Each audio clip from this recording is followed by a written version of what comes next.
Let's just jump right into it, shall we, on this final Wednesday of June. Joining us on the Heister Automotive Group hotline, the editor of Pack Power 247, always plugged in. It's been a little while for Cory Smith. Good morning, Cory.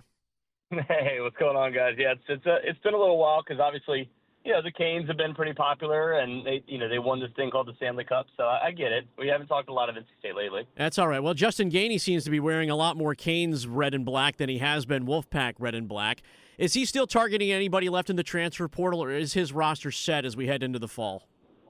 Yeah, I think it's primarily set. I mean, your 9 to 10 players that will get playing time right now are set, and I would probably say it's probably closer to 8 to 9, not 9 to 10. But you got your last big man last week, so now you're kind of trying to figure out, all right, who are going to be the final 2 developmental pieces that you can add to the roster, and maybe guys that can develop in the next 2 to 3 years as opposed to playing right away.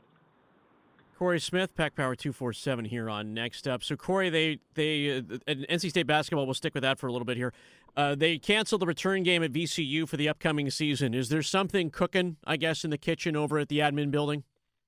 Yeah, I mean, it's kind of like I said yesterday on one of my videos. I'm like, hey, it makes way too much sense for them to, or it makes absolutely no sense for them to cancel this and not have something else planned, right? Because you have to pay $190,000 for this cancellation fee. It was a good game on the road against VCU, a team that finished as a quad 2 game this past season for them at home because they finished in the top 45 of the net this past season. So it would have been a good game to keep. But, yeah, I think there's a non-conference game coming up in the near future that, I think a lot of NC State fans are going to be happy about and excited about. And it'll be in the state of North Carolina. So we'll see when that actually comes out, but it could be an exciting one for NC State. Cory, you may have unintentionally answered my follow-up question here, but with the new ACC scheduling model and NC State only playing North Carolina on the road this year, is there a chance maybe they could schedule them out of conference in a non-conference game and try to get that second matchup earlier in the season? Yeah, that could certainly be one to watch, I would think. I would put that high on the list of possibilities. But, the other aspect here, too, is the fact that you also, thanks to the ACC, you didn't have a great home schedule. The home schedule in conference play it's a little lackluster. It is. You got Wake Forest coming, and I think you have Louisville coming to your place. And, those are good games, but, those aren't the ones that, you're worried about, selling out, or you're worried about, I got to get season tickets so I can make sure I get that game. So they're trying to add a little more to the non-conference schedule with maybe a couple home and homes for this upcoming season with teams that are willing to, host the second half of the home and home next year, when NC State will more than likely host either UNC or Duke or both next season. So that's kind of the hope, is that you can build out a stronger home schedule in the non-conference, because you simply don't have it for this upcoming season. So let's talk about basketball departure here with Quadir Copeland. Round 2 of the NBA draft is tonight, Cory. In terms of what you've heard behind the scenes when Copeland went to the draft, is it an expectation that he should be picked up tonight? Was he getting good advice by saying, hey, you know what, hang your hopes on this one, as opposed to let's just go direct to Europe and do not pass go? Yeah, I mean, I think that, most guys are going to try to do this opportunity, at least try to see it out for the NBA draft first, and then try to go to a summer league if you don't get drafted, and try that hand before you go overseas. But I think in this situation, Quadir Copeland has a chance to be a guy that's picked up in the late end of the draft, and that kind of works out nicely, because if you do get picked up in the final few picks, unless somebody traded out to build up, more picks, you go to a franchise that is, in a winning position potentially. So it could work out well for him. But also the other part of this too is, what does his agent choose to do? Because, we've seen this happen a couple times. I remember a few years back with Cory Smith, there was a couple teams that called his agent and was like, hey, we're going to take you with this pick. And they were like, yeah, we'd rather wait until after the draft so that we can we can select where we want to go, but you guys are on our list. And that lets the team know they're not interested to stay with you. So it'll be interesting to see where he ends up going, because I think he does have second-round talent. And obviously he's a guy that can, be a Swiss Army knife for any team, as whether he's running the point or playing the wing, he's got a chance to make an impact. But it's just what team has that need for this upcoming season. And we'll see if any team actually does select him at the end. Cory Smith, editor, Pack Power 247, joining us here on the Heister Automotive Group hotline. 50% off annual VIP membership to Pack Power 247 available on their website. Let's switch to football here. Dave Dorn doing okay? Yeah, he's doing well still from everything I've heard. So. Okay. Well, I want to start with that one because, we don't get to hear from him quite a bit. There's a lot of things going on. The one thing notable, this is a big week, obviously, for C.J. Bailey. C.J. Bailey invited to the Manning Passing Academy with some notables. Like, you can run across the list of college football quarterbacks who are expected to be drafted first-round eligible kind of guys. And you're talking about Arch Manning of Texas, John Mateer, Oklahoma, Trinidad Chambliss at Ole Miss. This is a very solid list. For him to get this invite, what does that say about kind of what others outside this program and certainly those who cover him think of C.J. Bailey's progression as a QB?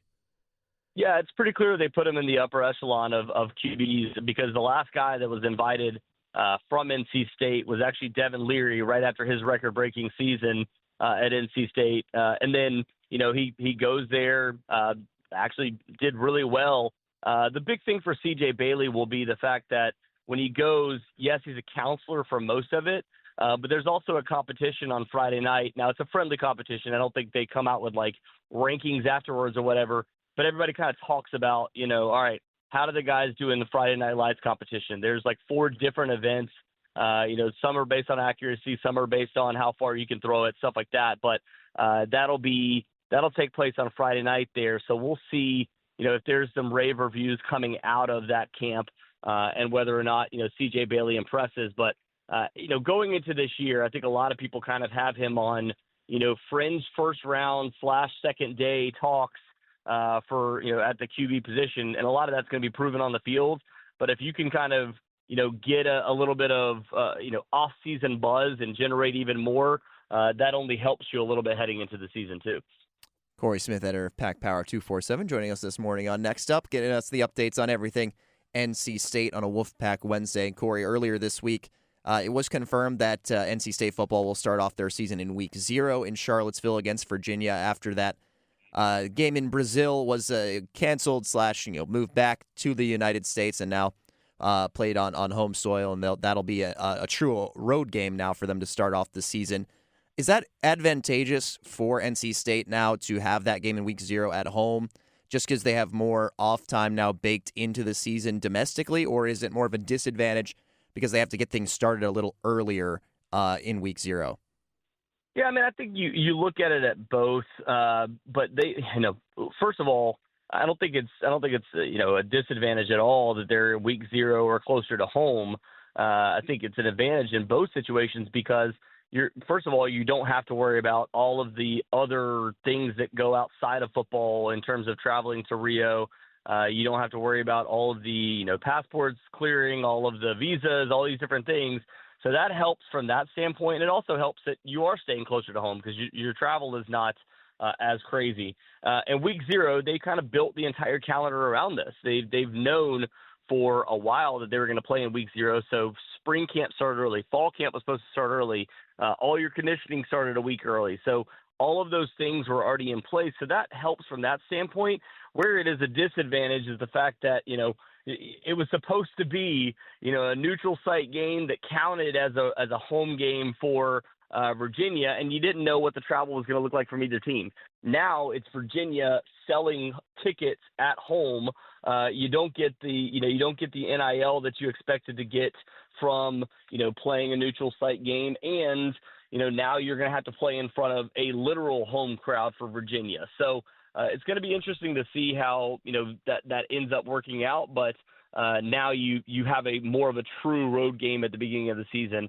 But it does still help, I think, to have it in Week 0. That's what NC State wanted, because then you have 2 weeks to prepare for Richmond, which will be on a Friday. So then you have another, 7 days to prepare for Vanderbilt the following week. Well, a midsummer in Charlottesville at 3:30 in the afternoon kick sounds delightful, Cory. But I know you'll be there. Yep. I was going to be in Rio too, but it ended up working out, where I get to stay a little closer to home. So Charlottesville's just as good as Rio, Corey. Oh, obviously, yeah. Cory Smith, editor, Pack Power 247. Corey, always great to check in, friend. If we don't talk again soon, you have a great holiday, okay? Yes, sir. Appreciate you guys. All right, Cory Smith, Pack Power 247. They do have a 50% VIP membership underway right now at their site.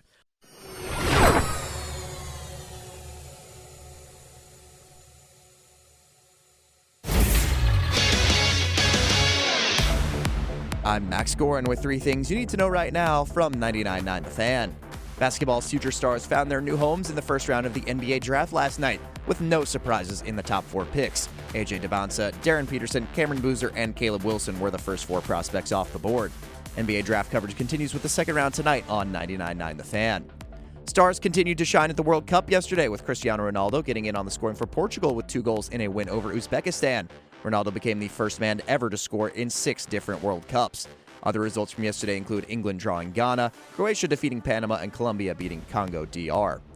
A flurry of trade activity occurred in the NHL yesterday. 4 separate trades were made, with 5 total first-round draft picks on the move, including 2 top 10 selections in this Friday's first round. Among the players on the move were William Eklund heading to the Senators, Jordan Kyrou to the Capitals, and Bowen Byram to the Blackhawks. For all the latest news on your favorite teams, download the 99.9 The Fan app or visit 999thefan.com. Professional golf is going the way of Premier League soccer and the Champions League in Europe. PGA is going to change its traditions coming up in the 2028 year. So same as it is this year. Next year will be the same, 2028. They are going to what's known as the Championship Series and the Challenger Series. 90 PGA players. So I believe right now, it's 120-ish that get cards, automatically play on the PGA Tour. That is now going to change. They're going to have 2 fields starting in 2028.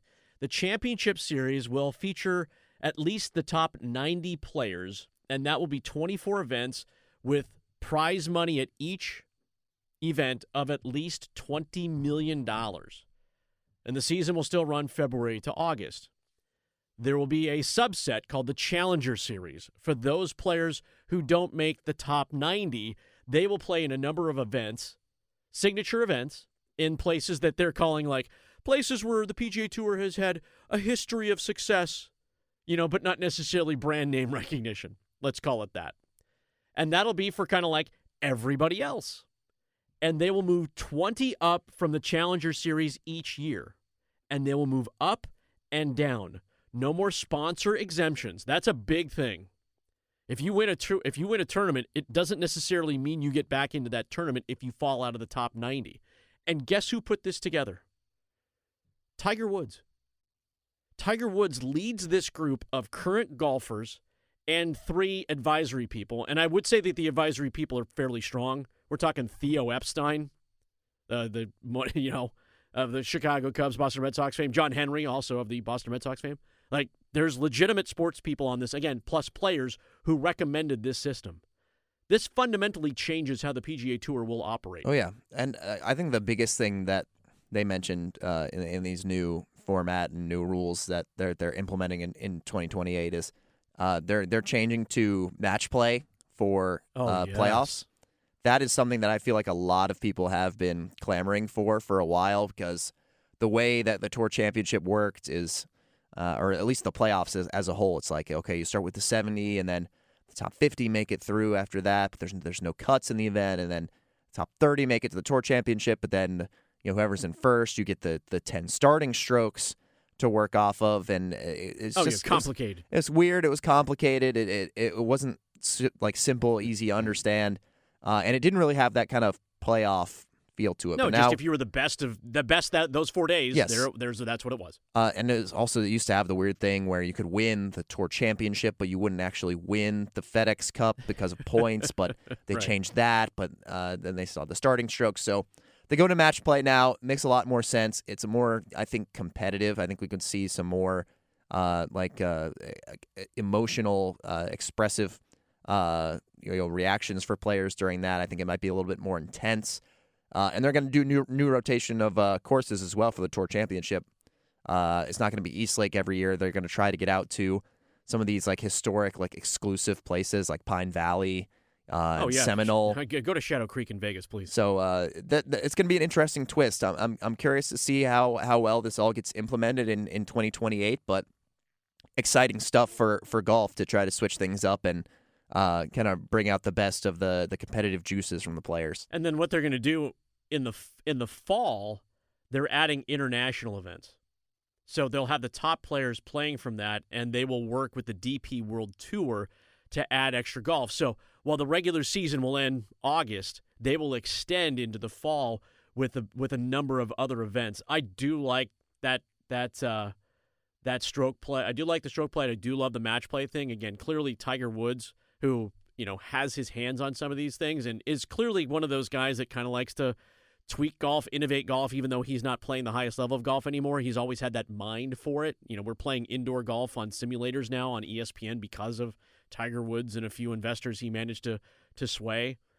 This is a positive change in the most like non-disruptive way possible to the game. Without listen, guys are hitting balls farther and longer. Technology's improved a lot of things. You can't extend tracks. You're not going to make par 5 700-yard holes on every golf course. There just isn't enough real estate. But you can change the way how people have to operate when it comes to playing well and not playing well. And this might result in, to be honest, having more star players at some of these tournaments where they won't be able to skip out on things. There won't be a prep tournament before a major. They will just have to play through it, knowing that the purse money that's available to them, because some of it does have to do with money as well, is available and out there for them. One big win is a life changer beyond just the majors. It will not change the chase for the majors, but it means that future competitions here in a couple of years will look a little bit different, and it should generate at least some interest right out of the gate. It certainly has with us right here, right now.